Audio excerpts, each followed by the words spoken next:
आज ही Doubtnut app download करें। Doubtnut पर होगा अब आपके सभी मैथ्स, केमिस्ट्री, फिजिक्स और बायोलॉजी डाउट्स का सफाया।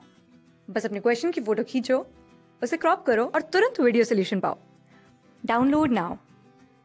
ओके, तो हमें क्वेश्चन में बोला गया है can a particle accelerate if its speed is constant, और दूसरा बोला गया है can it accelerate if its velocity is constant. हमें एक्सप्लेन करना है, तो हम इनको दो पार्ट में करेंगे। पहला पार्ट ले लेते हैं जब हमें बोला गया है when speed is constant. Okay, speed is constant, तो आपको पता होना चाहिए स्पीड और वेलोसिटी में डिफरेंस। स्पीड होती है वो एक मैग्नीट्यूड होता है, स्पीड होता है जिसकी में हम केवल मैग्नीट्यूड की बात करते हैं, जैसे मैग्नीट्यूड होता है,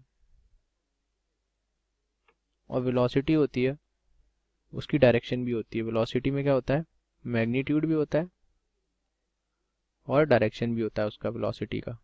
ओके, कि किस डायरेक्शन में वेलोसिटी है। तो अगर हम स्पीड की बात की जाए, अगर डायरेक्टली देखा जाए, अगर हम वन डायमेंशनल मोशन की बात करें, तो हमें बोल रहा है स्पीड जो वी इस पार्टिकल की वी ले लेते हैं, स्मॉल वी, जो कि कांस्टेंट बोल रहा है वो। ओके, तो उस हिसाब से तो इसका एक्सेलरेशन जीरो होना चाहिए, क्योंकि एक्सेलरेशन हमारा क्या होता है, a equals to d v over d t. तो एक्सेलरेशन वेलोसिटी कांस्टेंट है तो डिफरेंशियल हमारा जीरो आएगा, तो इस हिसाब से तो एक्सेलरेशन जीरो होना चाहिए।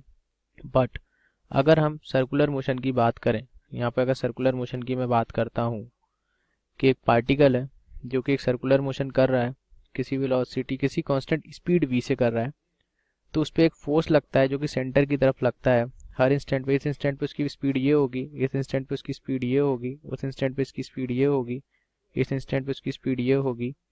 तो उस पर हमेशा एक फोर्स लगता है जो कि अंदर की तरफ लगेगा, उसको हम सेंट्रीपिटल फोर्स बोलते हैं। इस डायरेक्शन में लगेगा जो कि सेंट्रीपिटल फोर्स होता है। इस पार्टिकल पे इस डायरेक्शन में लगेगा रेडियस के अलोंग। तो सेंट्रीपिटल फोर्स लगता है सर्कुलर मोशन के लिए, तो यहाँ क्या लिखेंगे, but in case of circular motion, in case of circular motion there is a force along the radius because किसकी वजह से होती है, because of constant speed। जो भी हमारी constant speed है उसकी वजह से अंदर की तरफ एंगुलर एक्सेलरेशन लगता है, जो कि सेंट्रीपिटल एक्सेलरेशन लगेगा। यहाँ पे आपने लिखा है जो कि फोर्स लगता है, there is a force along the radius because of the constant speed. तो इसका मतलब इस पे जो कोई फोर्स लग रहा होगा जो कि सेंट्रीपिटल है, जो कि कुछ ना कुछ लग रहा होगा हमारा फोर्स, समझ लीजिए। ओके, तो इसकी वजह से कुछ ना कुछ एक्सेलरेशन आ रहा होगा, मतलब एक्सेलरेशन सेंट्रीपिटल जो कि जीरो नहीं है। इसका मतलब हमारी ये पहले पार्ट में एक्सेलरेट कर सकता है, हम इसको क्या बोलेंगे, यस इट कैन एक्सेलरेट। तो क्या बोल सकते हैं, yes particle can accelerate. Okay, अब हम दूसरी पार्ट की बात करते हैं। दूसरी पार्ट की क्या बात करेंगे हम, यहाँ पे दूसरा पार्ट जो हमें दिया गया है वो है can it accelerate if its velocity is constant. अब वेलोसिटी में हमारी डायरेक्शन भी आ गई, वेलोसिटी इज कांस्टेंट, तो एक्सेलरेशन क्या होता है, एक्सेलरेशन होता है हमारा change in velocity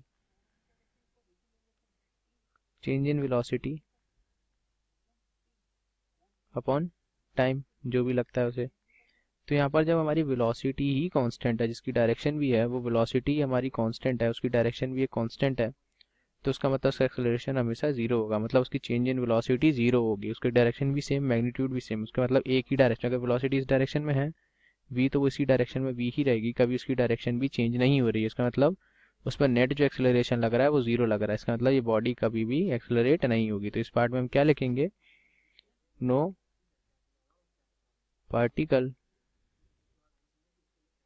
can not accelerate. Okay, यही हमारा आंसर है, यही हमसे पूछा गया था इस क्वेश्चन में। क्लास 6 से 12 से लेके नीट, IIT, जेईई मेंस और एडवांस के लेवल तक 10 मिलियन से ज्यादा स्टूडेंट्स का भरोसा। आज ही डाउनलोड करें डाउटनेट ऐप या व्हाट्सएप कीजिए अपने डाउट्स 8400 400 400 पर।